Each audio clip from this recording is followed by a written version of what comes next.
Hello friends, आप सबका स्वागत है आपके अपने YouTube channel let's learn geography पे। फ्रेंड्स, हम पढ़ रहे हैं पॉपुलेशन ज्योग्राफी और आज हमारी क्लास नंबर 4 है जिसमें हम पढ़ेंगे migration and theory of different geographers about migration. यानी कि हम अलग अलग प्रकार की जो थ्योरी दी गई है ना अलग अलग जोग्राफर्स ने, वो भी पढ़ेंगे माइग्रेशन के साथ साथ। तो चलिए स्टार्ट करते हैं।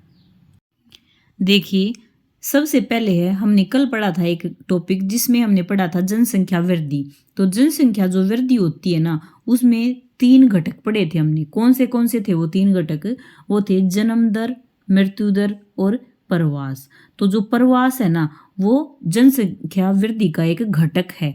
हमने ये जन्म दर भी पढ़ा था, मृत्यु दर भी पढ़ा था और आज हम पढ़ेंगे प्रवास। तो प्रवास क्या है? जनसंख्या वृद्धि का एक घटक है। तो चाहे वो जनसंख्या वृद्धि ऋणात्मक हो चाहे धनात्मक हो, उसमें इंपॉर्टेंट रोल प्ले एक घटक कौन सा करता है? प्रवास भी करता है। तो ये प्रवास होता क्या है ये देखिए आप। किसी व्यक्ति द्वारा एक स्थान से दूसरे स्थान पर जाकर बसने की जो प्रक्रिया है ना वही कहलाती है प्रवास। कोई भी व्यक्ति मान लो यहाँ ए नामक स्थान पर रह रहा है और यहाँ से जाके वो बी पर रहने लग जाए। कोई व्यक्ति मान लो गांव में रह रहा है, वो जाके शहर में रहने लग जाए या उससे बड़े शहर में रहने लग जाए, या फिर जैसे एक देश से दूसरे देश जाएगा तो वो भी प्रवास कहलाएगा। ठीक है। अब है प्रवास के लिए जो आवश्यक दशाएं हैं वो कौन सी दशाएं हैं जिससे हमें ये पता चलेगा कि ये प्रवास हुआ है। तो देखिए, सबसे पहले है दूरी। दूरी कैसे प्रवास की आवश्यक दशा है?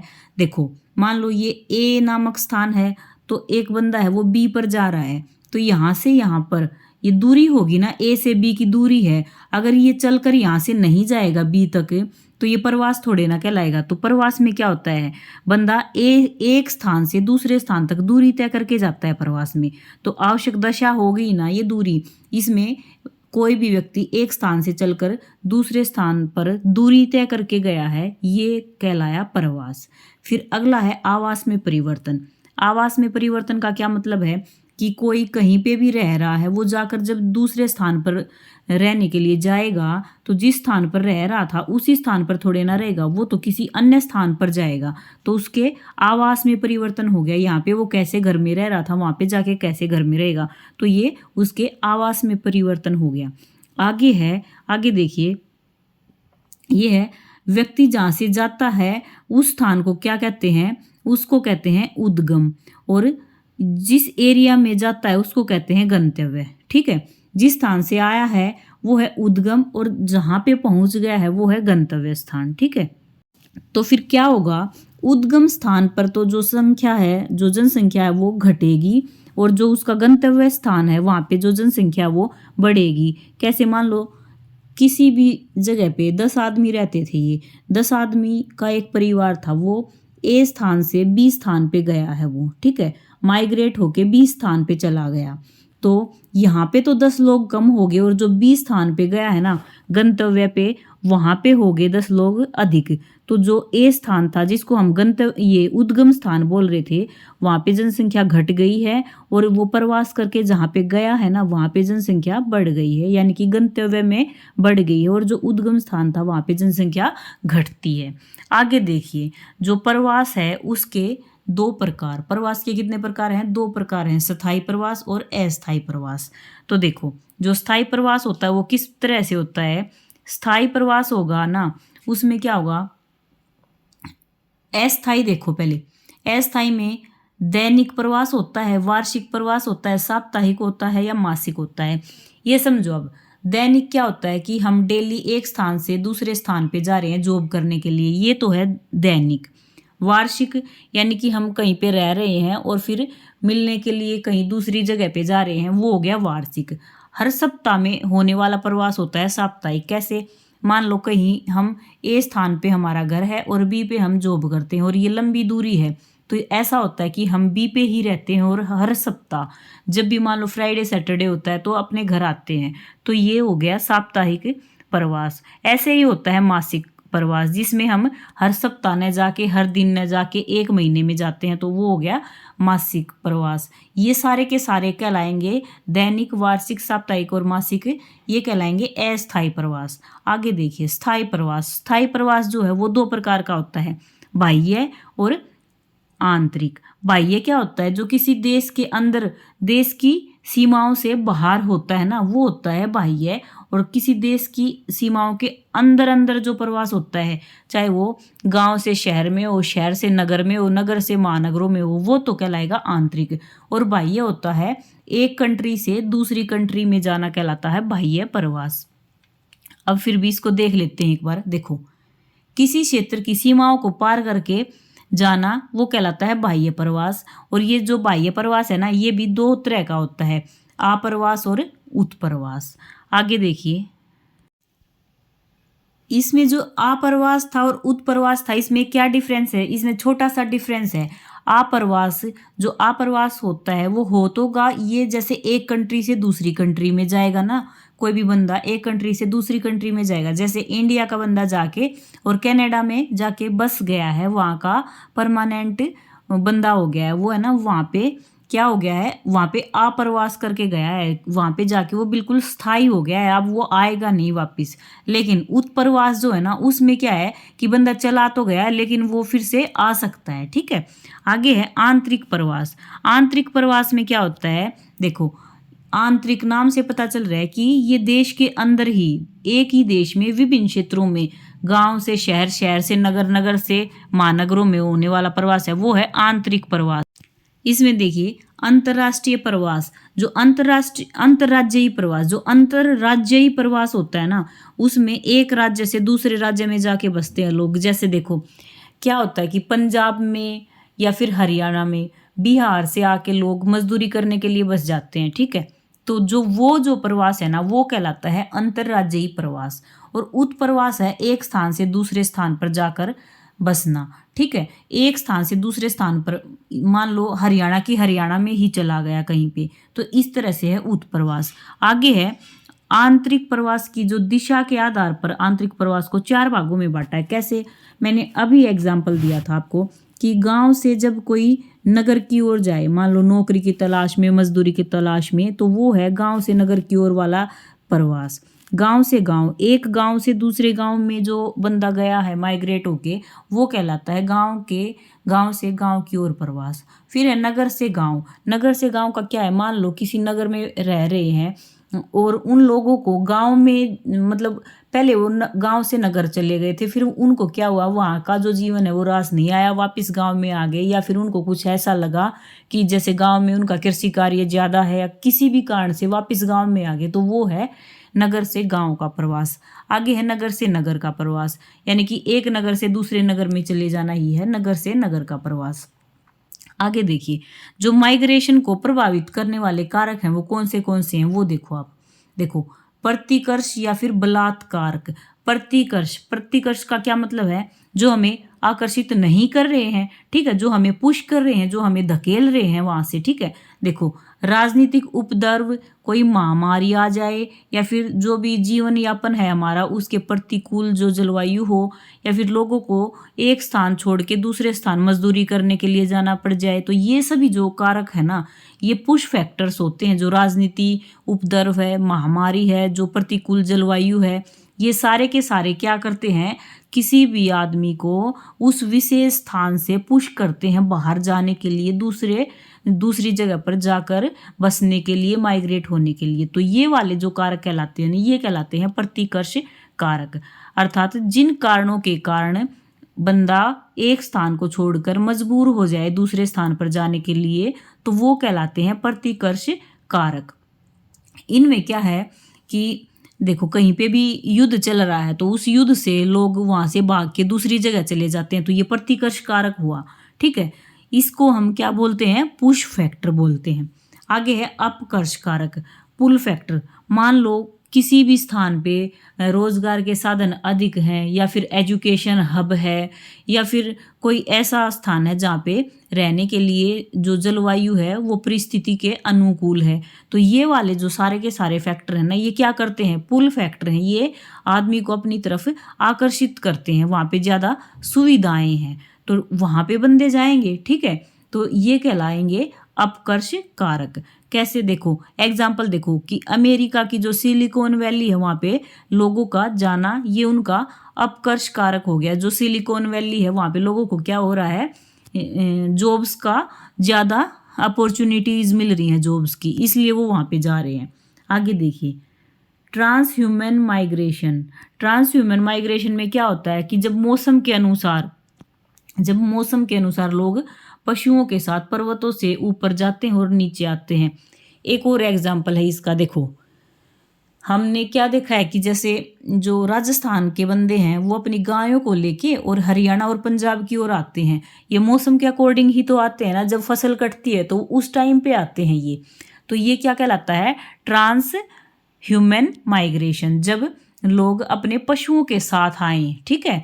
एक पर्टिकुलर समय होता है, उस समय पे लोग अपने पशुओं के साथ माइग्रेशन करते हैं एक स्टेट से दूसरे स्टेट पर, एक स्टेट से दूसरे स्टेट में, और एक गांव से दूसरे गांव में, एक नगर से दूसरे नगर में, इस तरह से ये कहलाता है ट्रांस ह्यूमन माइग्रेशन। तो हमने जो माइग्रेशन का पढ़ा एक बार उसका रिवीजन कर लेते हैं। देखिए सबसे पहले हमने पढ़ा कि जो जनसंख्या वृद्धि है उसके 3 घटक हैं। 2 घटक जन्म दर, मृत्यु दर हम पहले पढ़ चुके हैं। आज हम पढ़ रहे हैं प्रवास।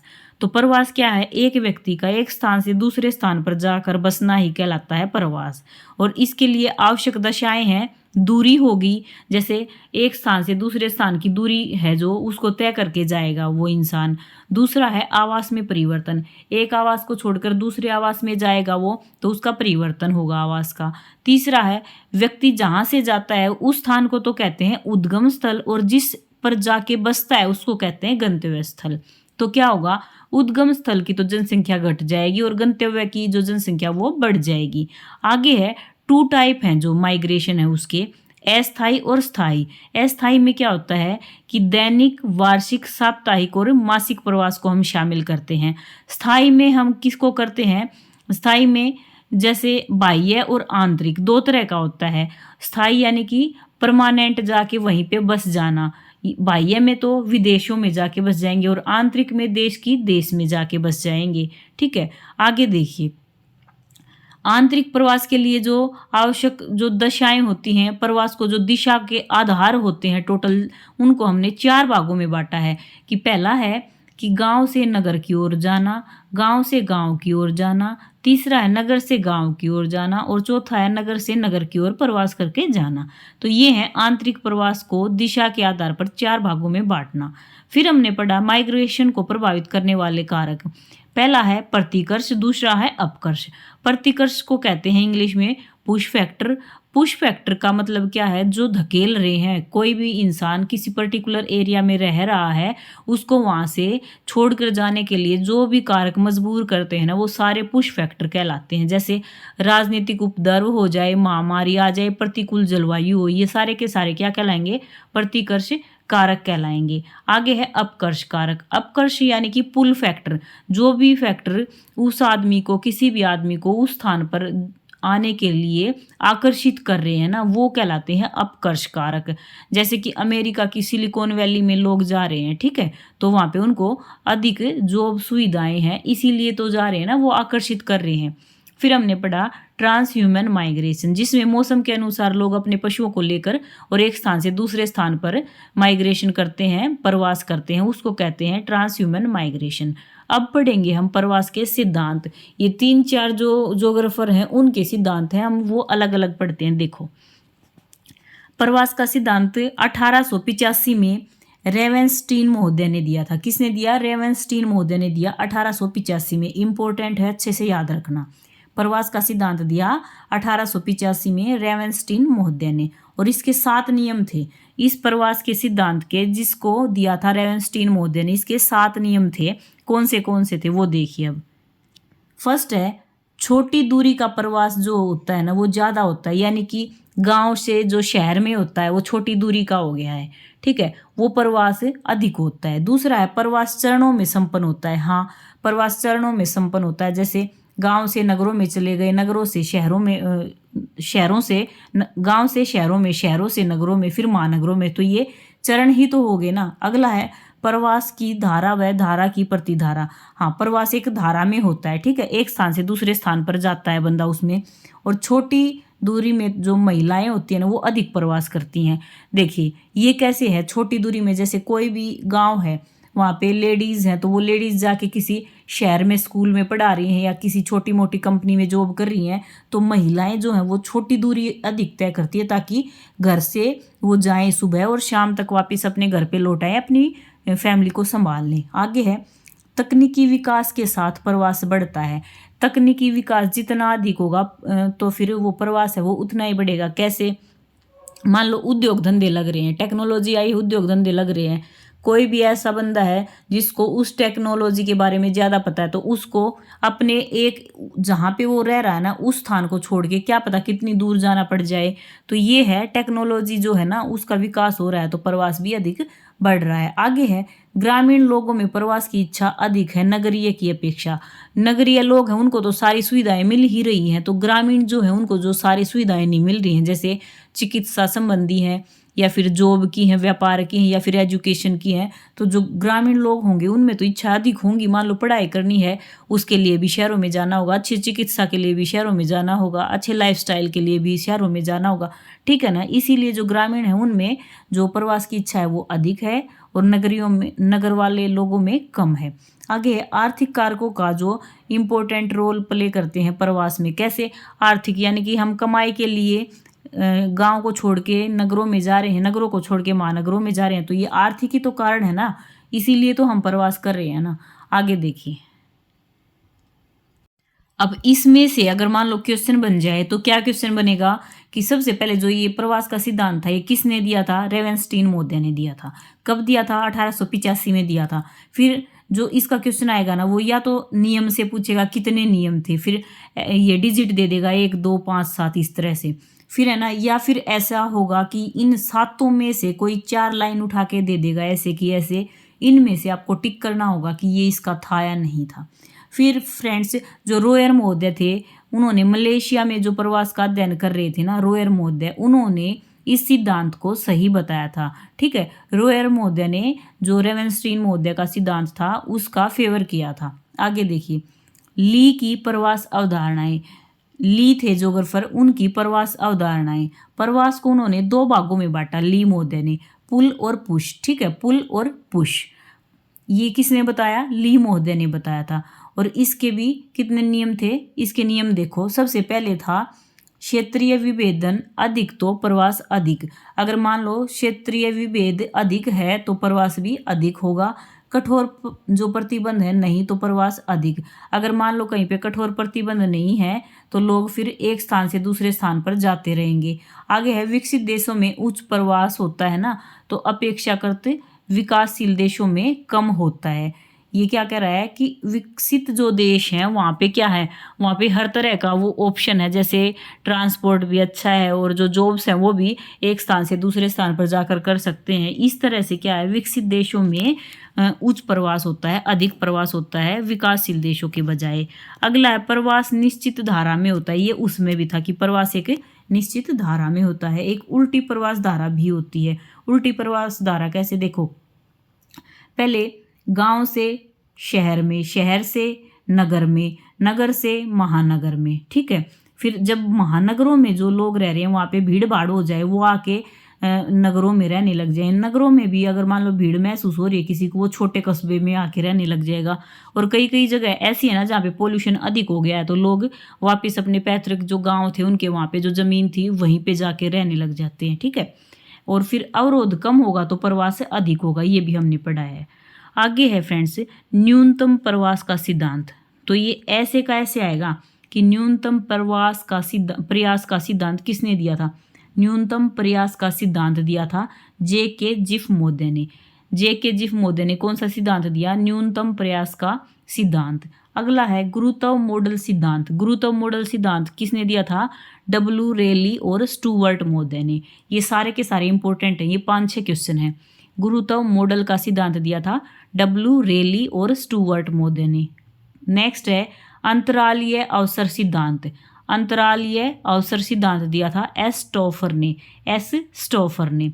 अगला है गतिशील संक्रमण का सिद्धांत, ये भी इंपॉर्टेंट है। गतिशील संक्रमण का सिद्धांत दिया था जेलेंस्की ने। किसने दिया था? जेलेंस्की ने दिया था गतिशील संक्रमण का सिद्धांत। नेक्स्ट है क्षेत्रीय अंतरक्रिया संकल्पना। क्षेत्रीय अंतरक्रिया संकल्पना किसने दी थी? हेगेर स्टैंडर्ड ने दी थी। हेगेर स्टैंडर्ड ने दी थी क्षेत्रीय अंतरक्रिया की संकल्पना। नेक्स्ट है फुटकर सिद्धांत। फुटकर सिद्धांत किसने दिया था? डब्ल्यू रेली मोदे ने दिया था फुटकर सिद्धांत। अब ये देखो कि कैसे कैसे क्वेश्चन आएंगे। क्वेश्चन बन जाएगा प्रवास का सिद्धांत सबसे पहले दिया रेवेनस्टीन मोदे ने, और इसके कितने नियम थे? 7 नियम थे। फिर आएगा कि जो रेवेनस्टीन मोदे का प्रवास का सिद्धांत था उसका फेवर किया था। 4 ऑप्शन दे देंगे आपको, रोयर मोदे को टिक करना होगा। नेक्स्ट है ली मोदे की जो प्रवास अवधारणाएं थी उसमें प्रवास को कितने भागों में बांटा है? 2 भागों में बांटा है इसने, ली मोदे ने, पुल और पुश फैक्टर। पुल और पुश फैक्टर क्या होते हैं? अपकर्ष और प्रतिकर्ष कारक। ठीक है, जो एक तो जो आकर्ष करते हैं लोगों को अपनी ओर, और एक जो धकेलते हैं यानी कि मजबूर करते हैं वहाँ से प्रवास कर जाने के लिए, ये है पुल और पुश फैक्टर्स। फिर है इन्होंने जो नियम दिए थे उसमें इन्होंने दिया था क्षेत्रीय विभेदन की अधिक तो प्रवास भी अधिक, कठोरता अधिक नहीं होगी तो प्रवास भी अधिक होगा, और विकसित देशों में उच्च प्रवास होता है जबकि जो विकासशील देश हैं उनमें कम प्रवास होता है। फिर बताया कि प्रवास होता है वो एक निश्चित धारा में भी होता है और एक उल्टी धारा में भी होता है, और अगर अवरोध कम होगा तो भी प्रवास होगा। फिर ये जो सिद्धांत थे 5-6 ये भी इंपॉर्टेंट सिद्धांत हैं। पहला है न्यूनतम प्रयास का सिद्धांत किसने दिया? बिल्कुल ऐसे ही क्वेश्चन आएगा। न्यूनतम प्रयास का सिद्धांत किसने दिया? जी.के. जिफ मोदे ने दिया। अगला है ये है गुरुत्व मॉडल का सिद्धांत किसने दिया? गुरुत्व मॉडल का सिद्धांत दिया डब्ल्यू रैली और स्टुअर्ट मोदे ने। फिर अगला है अंतरालीय अवसर सिद्धांत किसने दिया? ये दिया एस स्टाफर ने। अगला है गतिशील संक्रमण सिद्धांत किसने दिया? जेलेंस्की मोदे ने दिया। नेक्स्ट है क्षेत्रीय अंतरक्रिया की जो संकल्पना है वो किसने दी? हेगर स्टैंडर्ड ने दी। अगला है ये है फुटकर सिद्धांत, ये दिया डब्ल्यू रेली मोदे ने। तो ये था हमारा माइग्रेशन का टॉपिक। फ्रेंड्स, अगर आपको अच्छा लगा हो तो लाइक शेयर कमेंट और सब्सक्राइब करना। Bye bye.